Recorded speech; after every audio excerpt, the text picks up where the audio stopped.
अल्लाहु अकबर।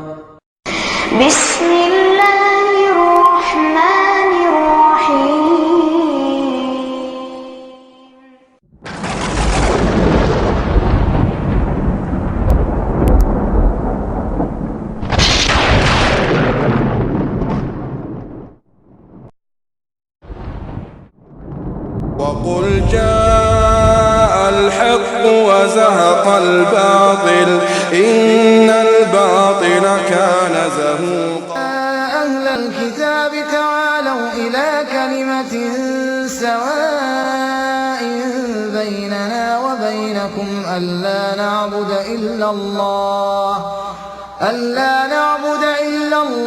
वला नुश्रिक बिही शयअन वला यत्तखिज़ बअदुना बअदन अरबाबन मिन दूनिल्लाह फ़इन तवल्लौ फ़क़ूलू अशहदू बिअन्ना मुस्लिमून।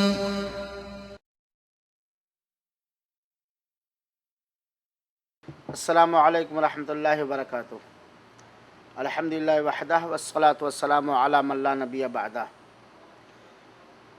हमारे प्रिय सज्जन मित्रों एवं साथियों, मैं आज दिनांक 6 मई सन 2007 आपने अपने इस सभा में हमें निमंत्रण किया, बुलाया। मैं आप सब हजरात का, सारे साथियों का बहुत ही आभारी हूँ कि आपने हमें अपने इस शुभ सभा में कुछ कहने और आपके ओर से आए हुए कुछ प्रश्नों का उत्तर देने का अवसर दिया। हम अपने अल्लाह से यही प्रार्थना करते हैं कि अल्लाह ताला हम सब को सत्य अपनाने, सत्य की खोज करने और सत्य स्वीकार करने का अवसर एवं मौका दे। प्रिय साथियों और भाइयों, हम सब एक मनुष्य की रूप में रचे गए हैं और इस संसार में जीवन यापन करने के लिए, जीवन यापन की सुविधा प्राप्त करने के लिए मनुष्य की बहुत सारी आवश्यकताएं हैं, जिसका हर मनुष्य अपने अपने आधार पर प्रबंध करता है। किंतु इस विषय पर विचार करने से पता चलता है कि मनुष्य की महत्व आवश्यकताएं दो प्रकार हैं, एक जीवन साधन, दूसरा सौभाग्य साधन। जीवन साधनों में से खाना पीना, रोटी कपड़ा और मकान है, लेकिन एक सरल एवं शांत और संतोष जीवन व्यतीत करने के लिए क्या हमें आवश्यकता पड़ सकती है? एक संतोषजनक एवं संतुष्ट तथा स्वाद जीवन सरल शांत व्यतीत करने के लिए हमें बहुत सारे चीज़ों की आवश्यकताएं पड़ सकती हैं, लेकिन क्या हम सौभाग्य, शांत, आत्म शांत क्या हम माता पिता द्वारा प्राप्त कर सकते हैं? क्या हम व्यक्तिगत रूप से प्राप्त कर सकते हैं? क्या हम सरकार द्वारा प्राप्त कर सकते हैं? क्योंकि हर मनुष्य की यह इच्छा होती है कि उसे इस संसार में सौभाग्य प्राप्त हो जावे, इस संसार में उसे सुख एवं शांत की जीवन प्राप्त हो जावे। लेकिन जब हम देखते हैं तो माता पिता द्वारा ये चीज़ नहीं हासिल हो सकती। हो सकता है माता पिता बचपन में हमारी देख रेख करें, हमें पाले पोसें और हम जवान हो कर के अपने जीवन साधनों का प्रबंध कर लें, शादी ब्याह कर लें, रोटी कपड़े और मकान का प्रबंध कर लें। सरकार हर प्रकार से शांत देने की कोशिश करती है, अभ्यास करती है, लेकिन हम देखते हैं हर सरकार में कुछ ना कुछ उपद्रव है, कहीं मार है, कहीं काट है, कहीं कुछ है। तो सत्य सौभाग्य, उचित सौभाग्य, उचित शांत, हम जिसमें किसी प्रकार का कोई प्रॉब्लम ना हो, कोई मुश्किल ना हो, हम ना मुकम्मल तौर पर ना माता पिता द्वारा, ना सरकार द्वारा, ना व्यक्तिगत रूप से हम नहीं प्राप्त कर सकते हैं। क्या ऐसा नहीं है, हम विचार करें और सोचें, क्या ऐसा नहीं है कि एक मनुष्य को उस समय शांत का आभास होता है जब उसका आचरण या चरित्र उसके विश्वास के अनुसार एवं अनुरूप हो? क्या ऐसा नहीं है कि एक मनुष्य को सौभाग्य एवं शांत उस वक्त प्राप्त हो सकता है जब वो अपने सत्य जन्मदाता, सत्य सृजनहार, सत्य पालनहार की खोज लगा करके उसके आधार को जान जाए और उसके आधार अनुसार उसमें सफलता प्राप्त करने के लिए प्रयास एवं अभ्यास करे और उसे सफलता प्राप्त हो जाए। तो निश्चित रूप से हमारा मन इस बात को स्वीकार करता है, हमारा हृदय इस बात को स्वीकार करता है कि हम हर प्रकार का सौभाग्य एवं शांत उस वक्त प्राप्त कर सकते हैं जब हम अपने सत्य शिष्टाचार, सत्य रचने वाले, पालनहार, सृजनहार की खोज लगा लें और उस पर विश्वास करके उसके आधार को जान लें, उसके नियम को जान लें और उसके नियम अनुसार हमें सफलता प्राप्त हो जाए। प्रिय मित्रों, हर मनुष्य को चाहिए कि वो इस बात पर ध्यान दे एवं मन चिंतन करे कि इस संसार में हमें किस उद्देश्य के लिए उत्पन्न किया गया है, इस संसार में हमारा जन्म क्यों हुआ है। इसमें कोई शंका नहीं है कि जिस सत्य जन्मदाता ने हमको और आपको इस संसार में जन्म दिया और जीवन व्यतीत करने के लिए जिन वस्तुओं की भी आवश्यकता हमें पड़ सकती थी, उन सारी चीजों को उत्पन्न कर दिया, उसका कोई ना कोई उद्देश्य अवश्य होगा। क्योंकि हम ये बात देखते हैं और जानते हैं कि हम में छोटा हो या बड़ा, जो भी बुद्धिमान है, हमें छोटा हो या बड़ा, नर हो या नारी, किसी भी जात पात का हो, किसी भी धर्म और मजहब का हो, हर एक इस बात को स्वीकार करता है कि संसार में कोई ऐसा नहीं है जिसके किसी भी कार्य और काम का कोई उद्देश्य ना हो।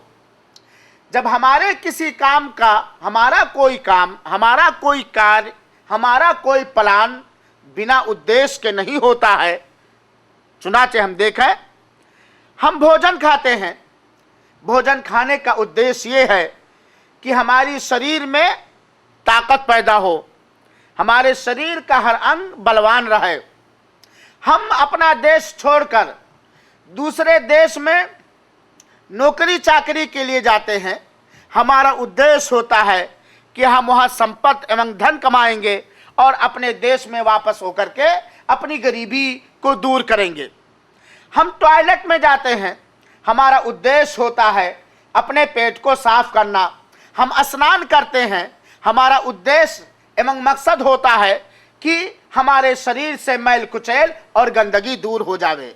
अतः हमारा कोई छोटा काम हो या बड़ा काम हो बिना उद्देश्य के नहीं हो सकता है, तो वो शक्तिशाली शक्तिमान, वो जन्मदाता जिसने हमको और आपको जन्म दिया है और इस संसार में जिन वस्तुओं की हमें आवश्यकता पड़ सकती थी उन सारी वस्तुओं को हमारी सेवा के लिए उत्पन्न कर दिया है, क्या उसने हमारा जन्म बिना उद्देश्य ऐसे कर दिया है?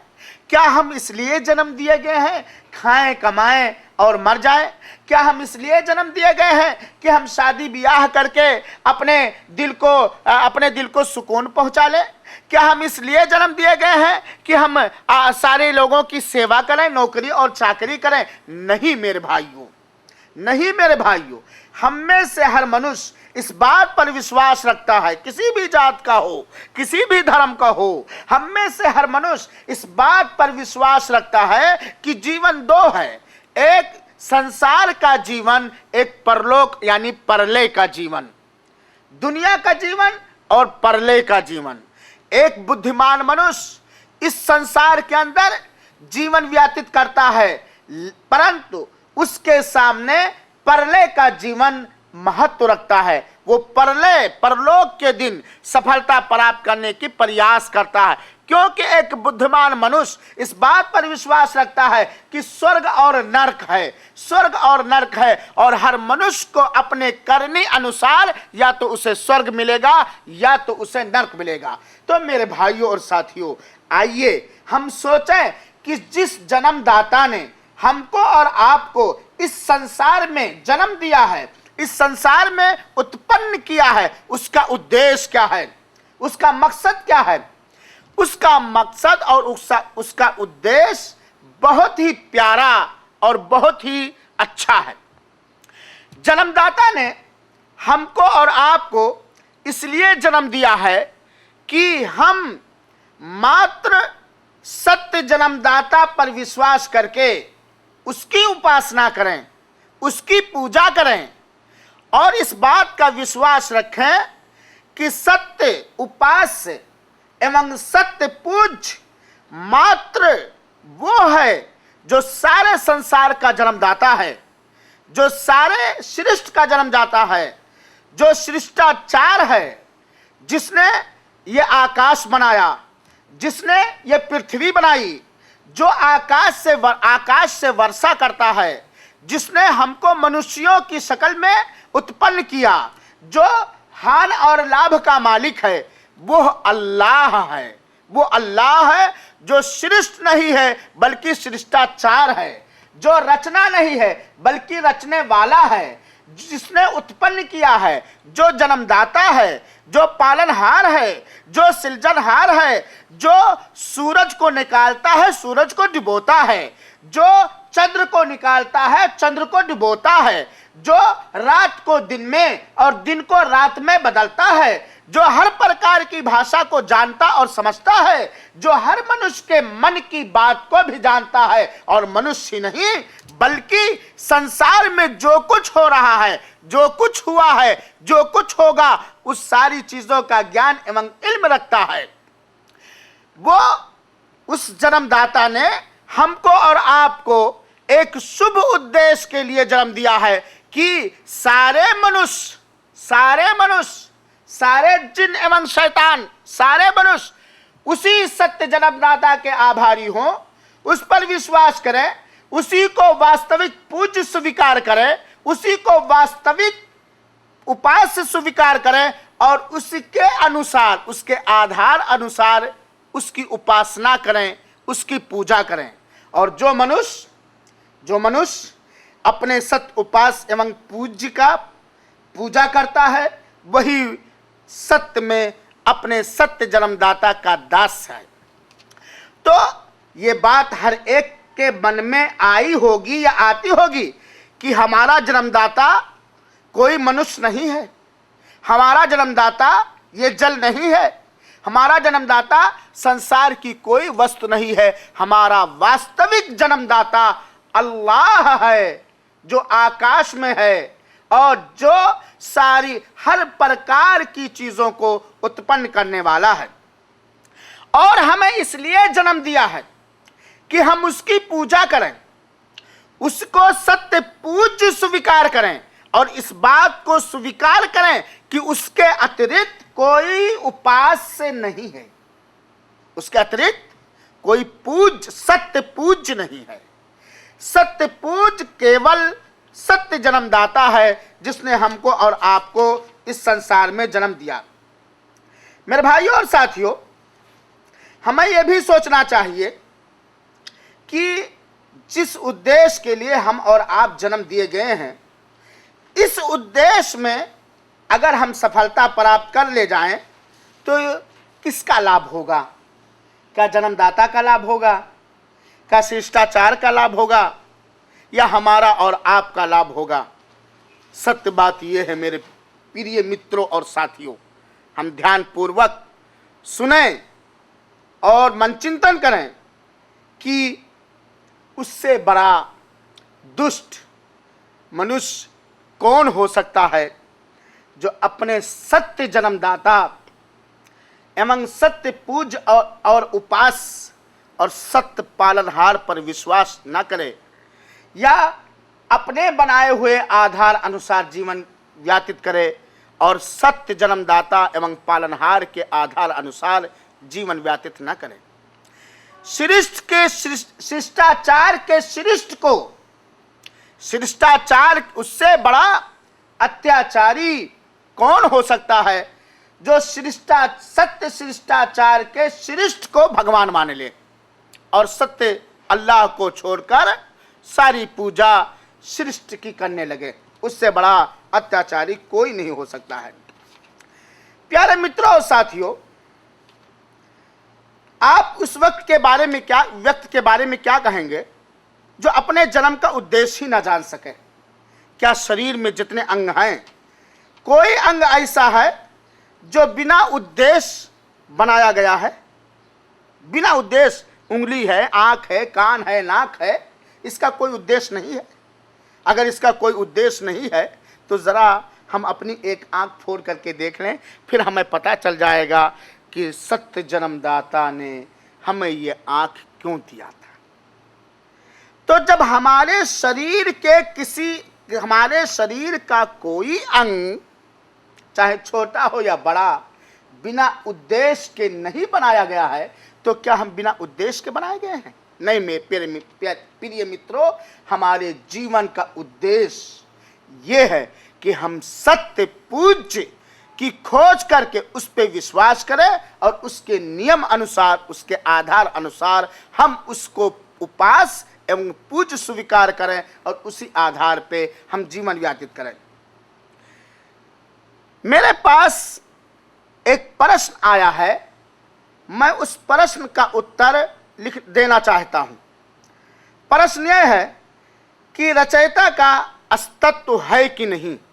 रचयिता का अस्तित्व है कि नहीं? प्रिय मित्रों, अगर हम केवल अपने अस्तित्व पर मन चिंतन करें तो हमें ज्ञान होगा कि हमारा कोई न कोई रचयिता अवश्य है। इसलिए कि संसार में कोई ऐसी वस्तु नहीं जिसका कोई रचयिता ना हो, या वह कोई ऐसी वस्तु नहीं कि वह चीज़ स्वयं बन गई हो, क्योंकि सत्ताहीन कुछ नहीं कर सकता। सत्ताहीन कुछ नहीं कर सकता, तो ये भी असंभव है कि कोई काम बिना करने वाले के हो, तथा ये भी असंभव है कि सत्ताहीन कुछ करे, क्योंकि सत्ताहीन का कोई अस्तित्व नहीं है। अब हम देखें, ये आकाश, ये धरती, आकाश में सूर्य एवं चंद्र, जल या इसके अतिरिक्त जो भी चीज़ें इस संसार में हैं, जिनका हम प्रतिदिन प्रयोग करते हैं, क्या ये सारी वस्तुएं अपने आप बन गई हैं या इनका कोई रचयिता एवं बनाने वाला है? कोई भी बुद्धिमान, उसका कोई भी धर्म हो, कहीं का भी हो, किसी भी जात पात से हो, कोई भी बुद्धिमान ये नहीं कह सकता कि संसार की सारी चीज़ें अपने आप बन गई हैं, और ये भी नहीं कह सकता कि संसार की सारी चीज़ों का बनाने वाला कोई मनुष्य हो सकता है। हम आपसे ये प्रश्न करते हैं कि क्या आप बिना किसी पैदा करने वाले के पैदा हो गए हैं, या स्वयं आपने अपने आप को पैदा कर लिया है? अर्थात वास्तव में ऐसा हो तो फिर किसी को इस बात का अधिकार नहीं है कि वो किसी को अपने अधीन ही रखे, इसलिए कि जब हम स्वयं अपने आप को बना लिए हैं तो हम किसी के अधीन ही नहीं है। कोई हमें किसी काम का आर्डर और आदेश आज्ञा नहीं दे सकता है। हम जगत के प्रबंध पर मन चिंतन करते हैं तो हमको पता चलता है कि संसार का सारा सिस्टम एक दृढ़ प्रबंध के आधार पर संचालित है, जिससे हर बुद्धिमान ये कहने पर मजबूर है कि इस जगत का सृष्टि इसके संचालन पर शक्तिमान है और वह सदैव मौजूद है। वह सदैव मौजूद है। इस जगत की चीज़ों को देखकर हम ये भी जानते हैं कि रचना एवं रचयिता तथा कार्य एवं कारक करने वाले के बीच एक दृढ़ संबंध होता है। जब हम किसी भी रचना या उत्पादन में मन चिंतन करेंगे तो हमें उससे उस रचयिता के कुछ विशेषताएं प्राप्त होंगी। तो मेरे प्रिय भाइयों, आइए देखें, सोचें, ध्यान दें कि वह रचयिता या सृष्टाचार या सत्य उत्पादन करने वाला जन्मदाता, उसके क्या गुण हो सकते हैं? रचयिता कौन हो सकता है? जन्म देने वाला कौन हो सकता है? जन्मदाता कौन हो सकता है? उसकी क्या खूबियां होंगी? उसके अंदर क्या क्या विशेषताएं पाई जाएंगी? सत्य बात यह है कि रचयिता वही हो सकता है, सत्य जन्मदाता वही हो सकता है जो गुप्त एवं प्रकट का जानने वाला, क्षमा तथा दया करने वाला हो, जो स्वामी अत्यंत पवित्र, सभी दोषों से मुक्त हो, सभी दोषों से मुक्त हो, शांत प्रदान करने वाला, महारक्षक, प्रभावशाली, सर्वशक्तिमान, महान एवं पवित्र हो, जो स्वयं जीविका प्रदान करने वाला, शक्तिशाली एवं बलवान हो, जो सभी अधिपतियों से श्रेष्ठ अधिपत हो, जो अत्यधिक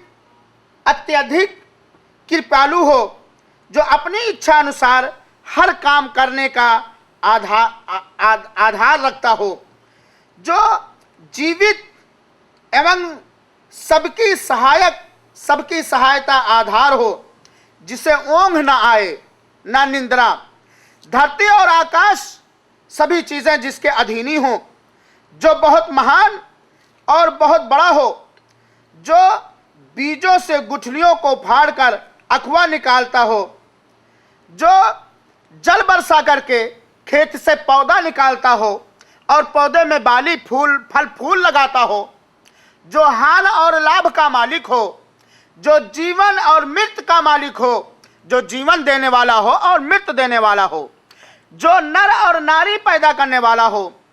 सत्य उपास वही हो सकता है जो बालक देने वाला हो, संतान देने वाला हो। सत्य उपास वही हो सकता है जो हवा चलाने वाला हो। सत्य उपास वही हो सकता है जिसने इतना बड़ा गगन और इतना बड़ा आकाश बिना किसी स्तंभ के उत्पन्न कर दिया और कहीं उसके अंदर छेद नहीं है। सत्य उपास वही हो सकता है। निसंदेह रचयिता वही है जिसने आकाशों एवं धरती को 6 दिन के अंदर पैदा किया और उसके अंदर नाना प्रकार की निशानियां बना दिया, जिसने संसार की सारी चीजों को एक मनुष्य की सेवा के लिए उत्पन्न किया है। सत्य पूज्य और सत्य रचयिता वही है। रचयिता का अस्तित्व यह है कि वही सबका सृजनहार है, उसी ने सृष्टि रची है और वही सृष्टि रचने के बाद वही शिष्टाचार है और वही सत्य उपास है।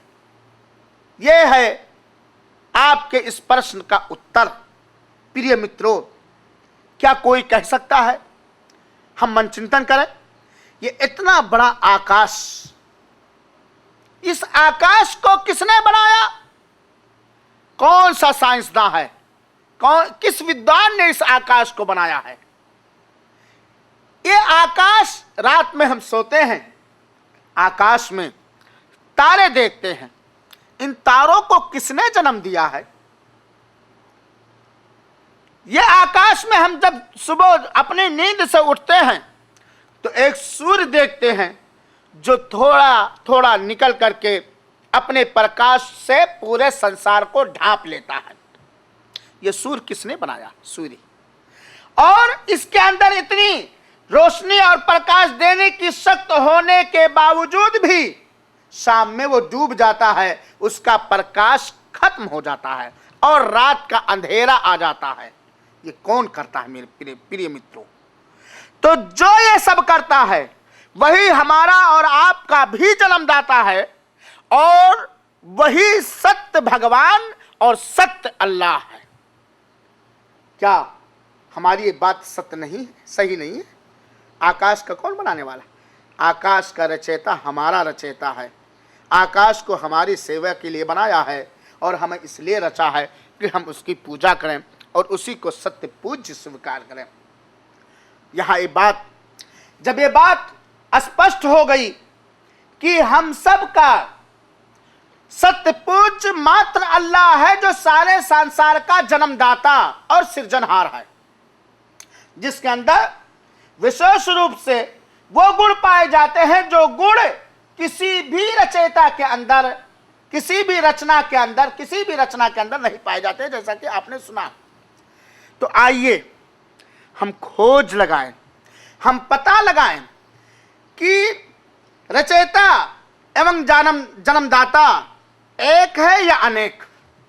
एक प्रश्न हम आपसे करते हैं कि हमारा जो रचयिता है, जन्मदाता है, एक जन्मदाता है या अनेक? प्रिय मित्रों, एक बुद्धिमान ये बात कहता है और सुनता है और समझता है कि जन्मदाता एक हो सकता है, अनेक नहीं। जन्मदाता एक हो सकता है, अनेक नहीं। इसलिए कि इस संसार के प्रबंध पर जब हम ध्यान देते हैं तो हमें यह पता चलता है कि जब से हमने आंख खोली है, संसार का सारा सिस्टम एक दृढ़ नियम के अनुसार चल रहा है। कभी उसमें टकराव नहीं होता। हर एक अपने अपने प्रकार से, अपने अपने समय के हिसाब से चल रहा है। उसमें कभी टकराव हमने नहीं देखा, ना किसी ने देखा। अगर जन्मदाता एवं शिष्टाचार कई एक होते तो अवश्य संसार के चलाने में या चलने में टकराव होता, इख्तलाफ होता, मनभेद होता। इसलिए कि हम देखते हैं कोई ऐसा घर नहीं है, कोई ऐसी कंपनी नहीं है, कोई ऐसी फैक्ट्री नहीं है कि जिसके मालिक दो चार हो और आपस में टकराव ना हो। एक घर है, उस घर के अगर 3 मालिक हो तब क्या होगा? ऐसा हो सकता है कि इन तीनों मालिकों में कभी किसी भी बात पर टकराव ना हो नहीं सकता। कितना भी प्यार और मोहब्बत हो, तीनों मालिकों के अंदर कितनी भी प्यार और मोहब्बत हो, कितना भी इन तीनों का आपसी संबंध बहुत ही मजबूत हो, लेकिन यह हो नहीं सकता है कि कभी भी किसी बात पर टकराव ना हो या आपस में मनभेद ना हो। और जब एक घर का मालिक एक रहता है, घर बिल्कुल शांत से चलता है। और जब घर के अंदर कई मलिकार हो जाता है, कई लोग मालिक हो जाते हैं, तो घर का नियम बिगड़ जाता है और इसीलिए बंटवारा होने लगता है। देखिए, एक पिता के 5 बेटे होते हैं, एक पिता के 5 बेटे होते हैं। क्या कोई घर ऐसा आपने देखा कि एक पिता के 5 बेटे हों और पांचों मालिक बन जाए, घर में बंटवारा ना हो, घर में टकराव ना हो नहीं सकता। संसार का सारा नियम देखने के बाद हमें इस बात का विश्वास होता है कि इस संसार का और हमारा और आपका जन्मदाता एक है, अनेक नहीं है, जो अकेला है, जिसका कोई भागीदार नहीं। संसार का जन्मदाता जो अल्लाह है, जो एक है, वास्तविक पूज्य है, उसके अतिरिक्त कोई वास्तविक पूज्य नहीं है और ना ही उसका कोई भागीदार है। किसी भी कार्य में वो किसी का निर्धन एवं मुहताज नहीं है। किसी भी कार्य में उसको वजीर की आवश्यकता नहीं है। किसी भी कार्य में उसको नायब की आवश्यकता नहीं है। वो जो चाहता है, जैसा चाहता है, जब चाहता है, वो कर डालता है। उस पर कोई ब्रेक लगाने वाला नहीं है, उस पर कोई रोक लगाने वाला नहीं है, उसके फैसले को कोई टालने वाला नहीं है। अतः जब वो फैसला करता है कि फला देश में जलजला आएगा, भूकंप आएगा, भूकंप आ जाता है। जब वो जब चाहता है कि किसी देश में बीमारी आएगी, बीमारी आ जाती है। सरकार लाख प्रबंध करें, व्यक्तिगत रूप से हम लाख प्रबंध करें, मृत आने वाले की मृत आती है, जन्म होने वाले का जन्म होता है, और तरक्की पाने वाला तरक्की पाता है, और गिरने वाला गिरता है। जल के मौसम में जल बरसता है, वर्षा होती है। वो सबका मालिक है और वो एक है, अनेक नहीं। अगर कई भगवान होते, अगर कई गॉड होते, अगर कई ईश्वर होते, तो कोई कहता नहीं आज सूरज निकलेगा, तो दूसरा कहता नहीं आज बारिश होगी, तीसरा कहता नहीं मैं अपने इस दास को बीमारी दूंगा, चौथा कहता नहीं इसको तुम बीमारी नहीं देते। और अतः सबके अंदर मारकाट और झगड़े, लड़ाइयां, फसाद होता। इससे पता चलता है कि अल्लाह एक है, जन्मदाता एक है, और उसका कोई मिस्र नहीं है। वो किसी कार्य में किसी का निर्धन एवं मुहताज नहीं है, उसका कोई भागीदार नहीं। वो अकेला है, उस जैसी कोई वस्तु नहीं है। वो अकेला है, उस जैसी कोई वस्तु नहीं है। वो जो चाहता है, जब चाहता है, जैसा चाहता है करता है, और हर प्रकार की शक्ति उसे प्राप्त है। हर प्रकार की शक्ति उसे प्राप्त है। प्रिय मित्रों, जब हम ये बात जान गए कि जन्मदाता एक है, अनेक नहीं, भगवान एक है, अनेक नहीं, और भगवान सृष्टि नहीं हो सकता है, शिष्टाचार हो सकता है। कोई रचना नहीं हो सकता है, भगवान कोई रचना नहीं हो सकता है, रचने वाला ही भगवान हो सकता है। और हम उसी की पूजा करें, उसी को वास्तविक पूज्य स्वीकार करें जो हमारा जन्मदाता है। खलास भाई, आप किसकी पूजा करेंगे? सबसे बड़ा दया किसकी है आपके ऊपर? हाँ, सबसे बड़ा दया आपके ऊपर आपके सत्य जन्मदाता का है। उसने जन्म दिया, ये शरीर दिया, ये आंख और कान और नाक दिया, सत्य को देखने के लिए आंख दिया, सत्य को सुनने के लिए कान दिया, सत्य को स्वीकार करने के लिए और सत्य और असत्य में अंतर करने के लिए हृदय और बुद्धि दिया। उससे बड़ा दया किसका हो सकता है? एक आदमी आपको खाना देता है, एक आदमी आपको पानी देता है, एक आदमी आपको सैलरी देता है, एक आदमी आपका सेवा करता है। इन सारे लोगों का हमारे ऊपर दया है, इसमें कोई शंका नहीं। लेकिन क्या जन्मदाता के दया से बढ़कर इन लोगों का दया है? तो सबसे बड़ा दया सत्य जन्मदाता अल्लाह का है, और हम उसी को उपास्य स्वीकार करें, उसी को पूज्य स्वीकार करें, जो हमारा और आपका जन्मदाता, पालनहार और हमें और आपको जीविका प्रदान करने वाला हो।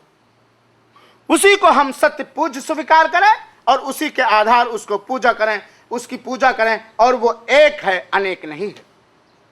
प्रिय मित्रों और साथियों, अल्लाह ने, सत्य जन्मदाता ने हमको और आपको जन्म दिया, और जन्म देने के बाद अपना आधार, अपना धर्म और अपना मार्ग बतलाने के लिए बहुत सारे संदेष्टा भेजा।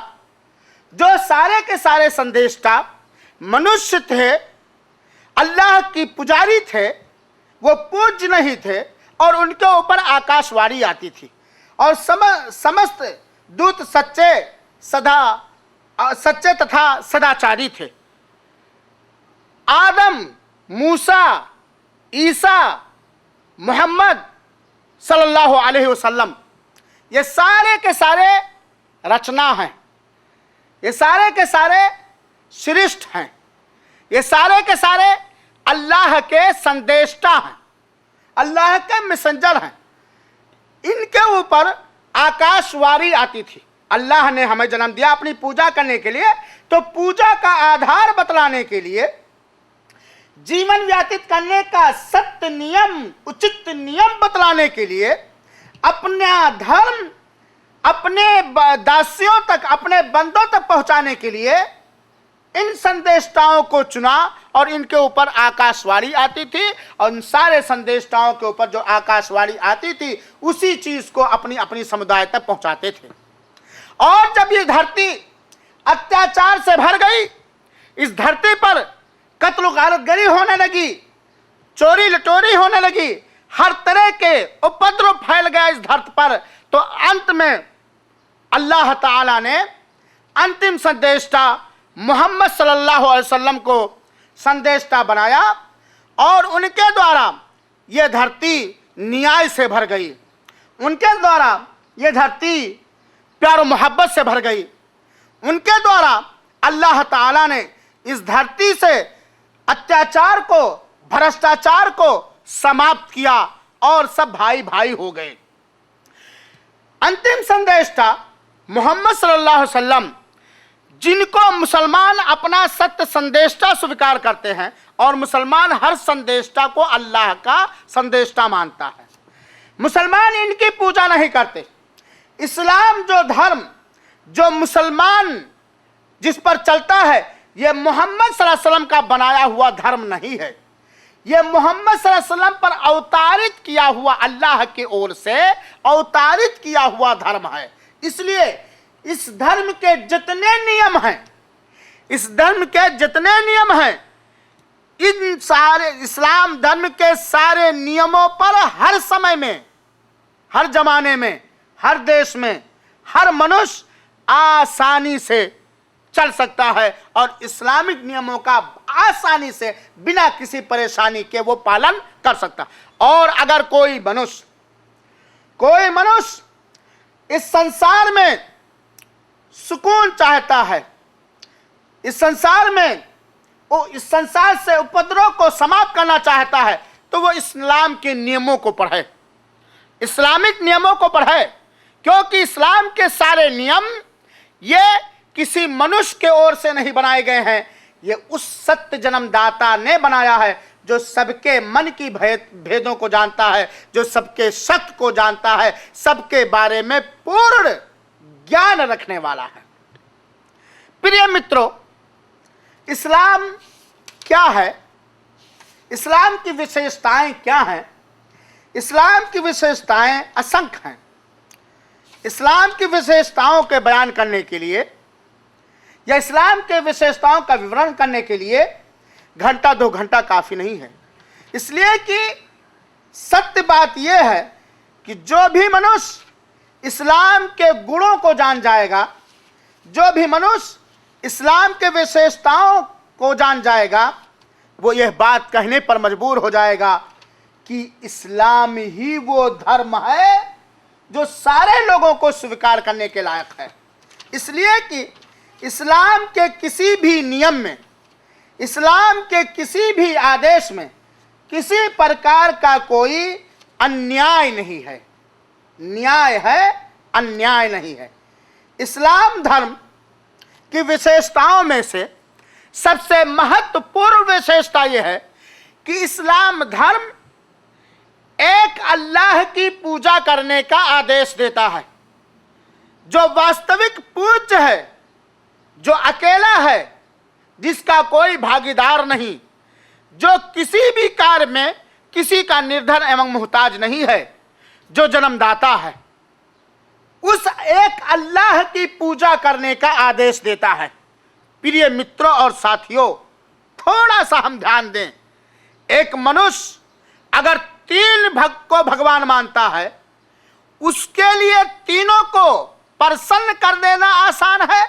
एक मनुष्य एक को भगवान मानता है, उस एक को भगवान मानने वाले मनुष्य के लिए उस अपने सत्य पूज्य और सत्य अल्लाह को प्रसन्न कर देना आसान है बात कि नहीं?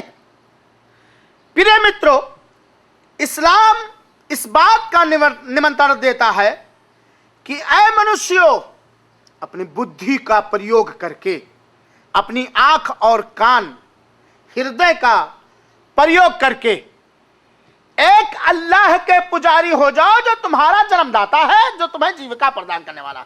यह इस्लाम की विशेषताएं हैं। इस्लाम में एक अल्लाह है जो आकाश में है, लेकिन सबके बारे में ज्ञान रखता है, सब चीज को जानता है, उस जैसा कोई नहीं है। इस्लाम का वास्तविक संदेश यह है कि सृष्टि का संबंध शिष्टाचार से बिना किसी बाधा के हो और बिना किसी वसीला और वास्ता के हो। इस्लाम समानता की शिक्षा देता है। दूसरी विशेषता इस्लाम की यह है कि इस्लाम समानता की शिक्षा देता है। इसमें ऊंच नीच नहीं है, इस्लाम में जात पात नहीं है, इस्लाम में छुआछूत नहीं है। अल्लाह ने सारे लोगों को जन्म दिया और अल्लाह ने सारे लोगों को जन्म दिया, सब अल्लाह के दास हैं, इसलिए इनमें जात पात, ऊंच नीच, छुआछूत नहीं है। लेकिन दूसरे धर्मों को देख लीजिए, दूसरे धर्मों में जात पात है, इस्लाम में कोई जात पात। सारे मुसलमान एक जात के हैं और सब आपस में भाई भाई हैं।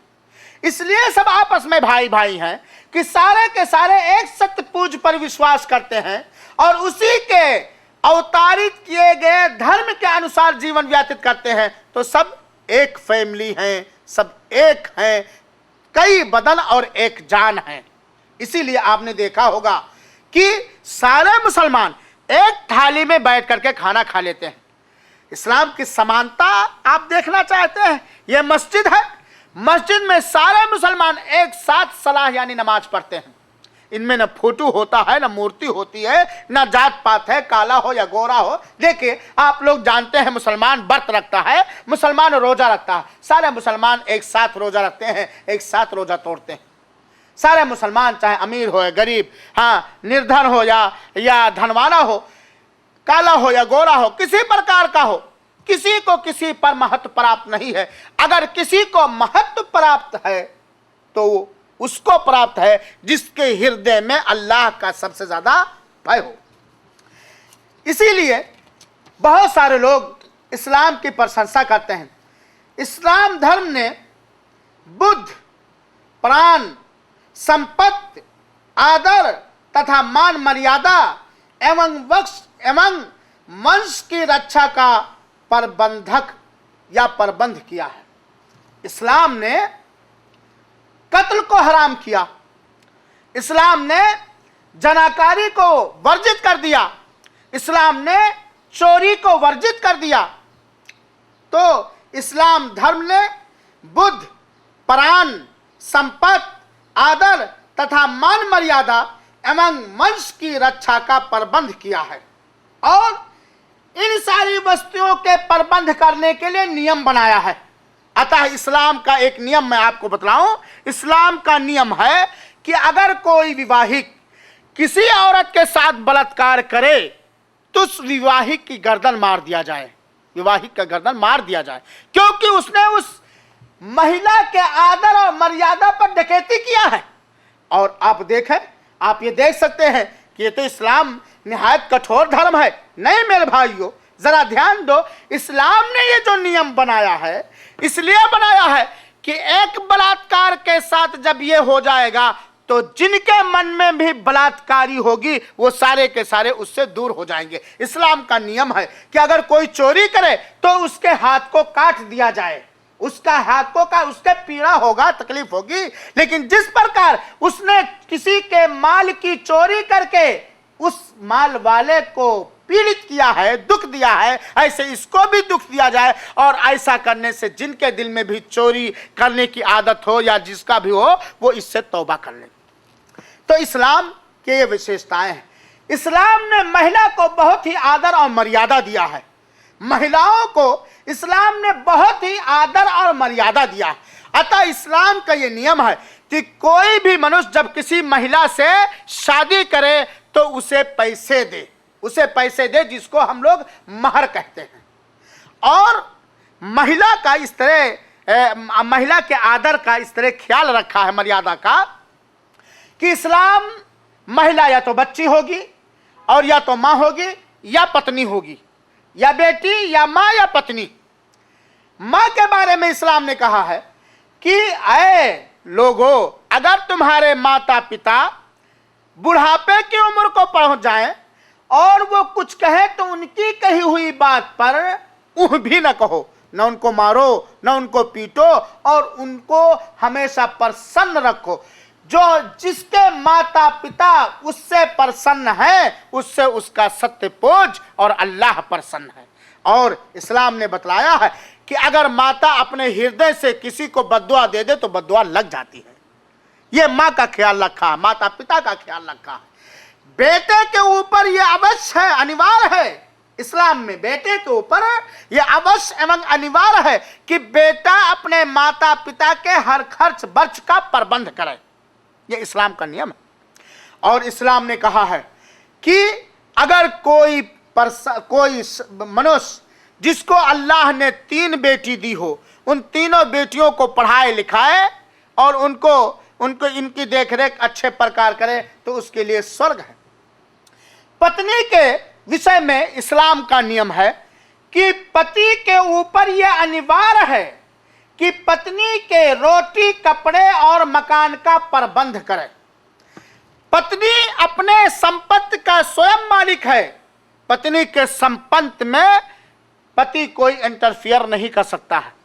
और इस्लाम ने बच्चियों को भी पिता के संपत्ति में अधिकार दिया है। इस्लाम ने बच्चियों को, बेटियों को भी पिता के संपत्ति में अधिकार दिया है। चुनाचे इस्लाम का नियम है कि जिस तरह एक बच्चा पिता के देहांत के बाद उसके संपत्ति में भागीदार होता है, हिस्सा पाता है, इसी प्रकार बच्ची को भी अपने पिता के संपत्ति में, अपने बच्चों के संपत्ति और धन में और अपने पति के संपत्ति में उसको धन में उसको अधिकार प्राप्त होगा। इसी प्रकार इस्लाम प्यार और मोहब्बत का धर्म है। इस्लाम प्यार और मोहब्बत का धर्म है। इसीलिए इस्लाम के जितने नियम हैं, देखिए नमाज अनिवार्य है मुसलमान पर, सारे मुसलमानों के लिए नमाज अनिवार्य है। समानता है, बराबरी है, ऊंच नीच नहीं है। प्रिय मित्रों, इसके अलावा इस्लाम की बहुत सारी विशेषताएं हैं। मैं आपके इस आधे घंटे के लेक्चर में सारी विशेषताओं को मैं नहीं बयान कर सकता। एक भाई का प्रश्न आया है कि हमने एक पुस्तक पढ़ा जिसमें लिखा हुआ है कि मृत्यु के बाद पुनः जीवित किए जाएंगे, तो क्या यह बात सत्य और सही है? प्रिय मित्रों, इस प्रश्न का उत्तर देने के लिए हम आपसे पूछते हैं कि हम में से हर एक स्वर्ग और नरक पर विश्वास रखता है। हर एक कहता है कि स्वर्ग है और हर एक कहता है कि नरक है। जैसी करनी वैसी भरनी, बोया पेड़ बबूल का तो आम कहाँ से खाए। अपने अपने करनी के अनुसार या तो मनुष्य स्वर्ग पाएगा या नरक पाएगा। और हम ये भी जानते हैं स्वर्ग और नरक मृत्यु के बाद मिलेगा। मृत्यु के बाद स्वर्ग और नरक मिलेगा। तो अगर मृत्यु के बाद पुनः जीवित नहीं किए जाएंगे तो हम कैसे स्वर्ग में पाएंगे या कैसे नरक पाएंगे? यह बात स्पष्ट है ना कि हम निर्जीव थे फिर जीवित हुए हैं। हम सारे के सारे जितने लोग बैठे हुए हैं, हम क्या थे? निर्जीव थे। हमारा कोई वजूद नहीं था, फिर हमारा वजूद हुआ, हम जीवित किए गए। हम माता के पेट से माता पिता के संभोग से पानी के रूप में माता के गर्भ में गए और सत्य पूज ने अपनी शक्ति द्वारा, अपने कर्तव्य द्वारा हमें बना दिया, फिर हमें पैदा किया, हमारे माता की छाती में दूध बना दिया, हमारे जीवन प्रबंध का प्रबंध कर दिया। हम पैदा हो गए, हम पहले कुछ नहीं थे। फिर मृत्यु आएगी, इस पर सबका विश्वास है कि मृत्यु आनी है। हम देख रहे हैं अपनी आंखों से। जब हम निर्जीव थे जीवित हो गए, तो फिर अगर मृत्यु आई तो मृत्यु के बाद जीवन प्रदान करने वाला पुनः जीवित नहीं कर सकता। एक अंडा, आपने अंडा देखा है ना? अंडे पे मुर्गी बैठती है और उस अंडे से बच्चा पैदा हो जाता है। अंडा पहले निर्जीव है, उस निर्जीव से एक जीवित बच्चा पैदा कर देता है।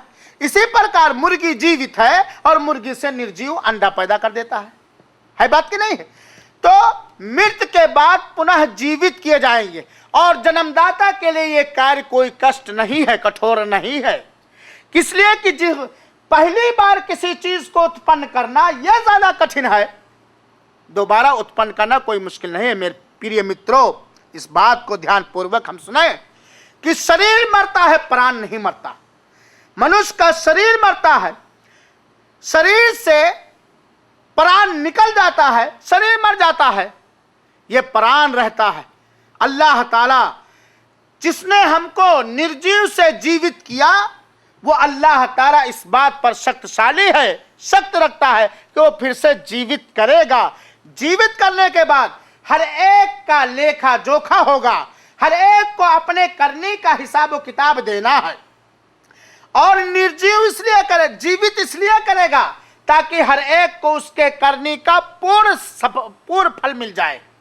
फिर से जीवित करके वो पूछेगा, ऐ मनुष्यों, ऐ फला, मैंने तुझको उत्पन्न किया था संसार में, सत्य देखने के लिए आंख दी थी, सत्य सुनने के लिए कान दिया था, सत्य और असत्य में अंतर करने के लिए बुद्धि दी थी। तो इस जन्मदाता तेरा मैं था। पूछेगा, ये खेत से तेरे अनाज कौन निकालता था, हवा कौन चलाता था, आकाश किसने बनाया? हम क्या कहेंगे? तूने। तो फिर कहेगा, तू पूज्य किसको स्वीकार करता था, किसकी पूजा करता था? क्या ऐसा था कि तू अपने जैसा किसी रचना को भगवान समझ लिया था, अपने जैसा किसी सृष्टि को शिष्टाचार समझ लिया था? ऐसा तो नहीं। क्या तूने कोई मूर्ति तो नहीं बना ली थी? हम क्या वहां उत्तर देंगे मेरे प्रिय मित्र? तो कहना यह है कि मृत्यु के बाद पुनः जीवित किए जाएंगे। हमारी हड्डी सड़ जाए, गोश्त खा जाए, के कीड़े मकोड़े कुछ भी, हम फिर से जीवित किए जाएंगे। जीवित कर देने के बाद हमसे हिसाब किताब लेखा जोखा होगा और अपने करने के अनुसार हमें सफलता प्राप्त होगा या असफल हो जाएंगे, हम स्वर्ग में जाएंगे या नरक में जाएंगे। अब मेरा प्रश्न ये है कि ये हमारी बात सुनने के बाद हम आइए जजमेंट लें, फैसला लें कि हमें क्या चाहिए। क्या हम सौभाग्य जीवन चाहते हैं? हम सुख एवं शांति से भरा जीवन चाहते हैं? क्या हम अपने सत्य पूज्य की प्रसन्नता प्राप्त करना चाहते हैं? क्या हम स्वर्ग चाहते हैं? क्या हम नरक से बचना चाहते हैं? क्या हम स्वर्ग के सारी नेमतों से मालामाल होना चाहते हैं? क्या हम अपने सत्य पूज्य का आभारी होना चाहते हैं? क्या हम न्याय वाला होना चाहते हैं या अन्याय करने वाले होना चाहते हैं? प्रिय मित्रों, अगर हमें सौभाग्य चाहिए, अब अगर हमें सुख शांत भरा जीवन चाहिए, अगर हमें स्वर्ग चाहिए, तो स्वर्ग के बनाने वाले सत्य जन्मदाता, सत्य उपास्य, सत्य पूज्य जो अल्लाह है, जिसके अलावा कोई वास्तविक पूज्य नहीं है, जो जीवन और मृत्यु का मालिक है, उस अल्लाह पर विश्वास करके उसके अवतारित किए गए धर्म को स्वीकार करें और ये पढ़ें, अशहदु अल्ला इलाहा इल्लल्लाह व अशहदु अन्ना मुहम्मदन अब्दुहु व रसूलुहु। मैं इस बात की गवाही देता हूं कि अल्लाह के अतिरिक्त कोई वास्तविक पूज्य नहीं है। अंतिम संदेशता तथा अंतिम संदेशता मोहम्मद सल्लल्लाहु अलैहि वसल्लम ये अल्लाह के संदेशता हैं। इस्लाम ही में शांत है, इस्लाम ही में सुकून है। इस्लाम हर दुख, हर परेशानी, हर डिफिकल्टी का इलाज है। कोई भी देश हो, किसी भी देश का कोई भी प्राइम मिनिस्टर हो, अगर वो अपने देश में सुख शांत लाना चाहता है, अगर वो अपने देश की तरक्की चाहता है, अपने देश में अदल फैलाना चाहता है, इंसाफ फैलाना चाहता है, अत्याचार को खत्म करना चाहता है, अत्याचार को समाप्त करना चाहता है, तो वो इस्लाम नियमों को पढ़े और समझे और इस्लाम के अनुसार अपना देश चलाए और इस्लाम पर विश्वास करे। हर प्रकार की सफलता, हर प्रकार जीवन की सफलता, मृत्यु के बाद वाले जीवन का सफलता इस्लाम के अंदर है। इस्लाम ही के अंदर हर तरह की भलाई है। प्रिय मित्रों, आप इस्लाम के बारे में पढ़ें, आप इस्लाम के विषय में थोड़ा रिसर्च करें। आप अगर इस्लाम के विषय में रिसर्च करेंगे, इस्लाम के विषय में रिसर्च करेंगे, तो आपको इस बात का ज्ञान प्राप्त होगा कि कितने महान महान लोगों ने इस्लाम की प्रशंसा की है, इस्लाम को सराहा है, इस्लाम को अच्छा धर्म बतलाया। और स्वयं इस्लाम के विषय में पढ़ने के बाद आपका दिल स्वयं इस बात पर संतुष्ट हो जाएगा कि सत्य धर्म इस्लाम है, और ये इस्लाम किसी मनुष्य का बनाया हुआ धर्म नहीं है। इस्लाम किसी मनुष्य के और नहीं बने और इसकी निस्बत नहीं की गई है। देखिए, बुद्ध धर्म है, जैन धर्म है, हिंदू धर्म है, ईसाई धर्म है, फला धर्म है, ये किसी न किसी मनुष्य के और इसकी निस्बत की जाती है, लेकिन इस्लाम की निस्बत किसी मनुष्य के और नहीं है। इस्लाम का अर्थ ही है शांत, अमन, सुकून। इस्लाम का अर्थ ही है कि हर एक अपने सत्य जन्मदाता के अधीनी हो जाए, उसका ताबेदार हो जाए। तो प्रिय मित्रों और साथियों, हम आपके आभारी हैं कि आपने हमें अपने इस सभा में बुलाया, हमारी कही हुई बात को सुना। लेकिन सुनना काफी नहीं है, हम आपसे ये निवेदन करते हैं, कि प्रिय मित्रों, इस्लाम को पढ़ो, इस्लाम को समझो, इस्लाम के नियमों पर रिसर्च करो। और इस्लाम को आप किसी को देख करके इस्लाम को नहीं समझ सकते हैं। किसी भी चीज को की सच्चाई को जानने के लिए उसकी पुस्तकों को पढ़ना चाहिए। किसी भी धर्म को जानने के लिए उसके धर्म की किताबों को पढ़ना चाहिए। इस्लाम धर्म की किताब कुरान है। इस्लाम धर्म की किताब कुरान है, जो अल्लाह का वचन और अल्लाह का कलाम है, जो किसी मनुष्य का कलाम नहीं है, जो बिल्कुल सुरक्षित है, उसमें किसी प्रकार का कोई परिवर्तन नहीं हो सकता है। उसका पढ़ो, उसका अनुवाद मौजूद है, उसको पढ़ो। और ये इस बात पर विश्वास रखो कि इस्लाम ये अनमिट धर्म है, इस्लाम को कोई मिटा नहीं सकता है, क्योंकि ये सत्य अल्लाह का धर्म है। सत्य अल्लाह ने इसको अवतारित किया है और सत्य अल्लाह इसका रक्षक है। इस्लाम धर्म को कोई मिटा नहीं सकता है। पूरे संसार, इस संसार में जितने देश पाए जाते हैं, हर देश के लोग इस बात पर एकजुट हो जाएं, इकट्ठा हो जाएं कि इस्लाम धर्म को इस संसार से समाप्त कर दे, खत्म कर दे। हो नहीं सकता है, ये हो नहीं सकता है कि कुरान को कोई खत्म कर दे। यह हो नहीं सकता है प्रिय मित्रों कि कुरान के किसी ग्रंथ को, कुरान के किसी एक अक्षर को कोई हेर फेर कर दे। और अगर हेर फेर करेगा तो अल्लाह रब्बुल आलमीन उसका पर्दा फाड़ देगा, उसका पर्दा चाक कर देगा। प्रिय मित्रों, आप देखिए, आप तो इस बात को जानते हैं कि आज इस्लाम धर्म के विरुद्ध कितनी प्लानिंग होती हैं, लेकिन आज तक जब से ये शुभ कुरान उतरा, जिस तरह उतरा उसी तरह मौजूद है, उसमें किसी प्रकार का कोई परिवर्तन नहीं हुआ है और ना हो सकता। इस्लाम ये अनमिट धर्म है, ये सदैव से है और सदैव रहेगा। जब से मनुष्यों की रचना हुई है, मनुष्यों की रचना आदम से हुई है। आदम और उससे पहले जो आदम या जिन और शैतान इब्लीस, जब से ये मनुष्यों की रचना हुई है उस समय से इस्लाम है और इस्लाम ये अंत तक रहेगा। इस्लाम को कोई डायनामेंट नहीं कर सकता है, इस्लाम को कोई मिटा नहीं सकता है, ये हमारा दावा है। और जब आप इस्लामिक बुक्स पढ़ेंगे, किताबें पढ़ेंगे, कुरान को पढ़ेंगे, स्टडी करेंगे, तो आपको भी इस बात पर विश्वास हो जाएगा कि इस्लाम ही वो धर्म है जिसमें हर प्रकार की सफलता का गुण मौजूद है। इस्लाम ही वो धर्म है जिसमें सुख, शांत और शिक्षा की शिक्षा दी गई है। इस्लाम ही वो धर्म है जिसमें एक वास्तविक पूज के ओर बुलाया गया है। इस्लाम ही हर एक का धर्म है और जो भी चाहे इस इस्लाम को स्वीकार कर सकता है। और इस्लाम को स्वीकार करने के लिए बहुत बड़ा पापड़ नहीं बेलना पड़ेगा, सिर्फ दिल में, मन में ये विश्वास करना पड़ेगा,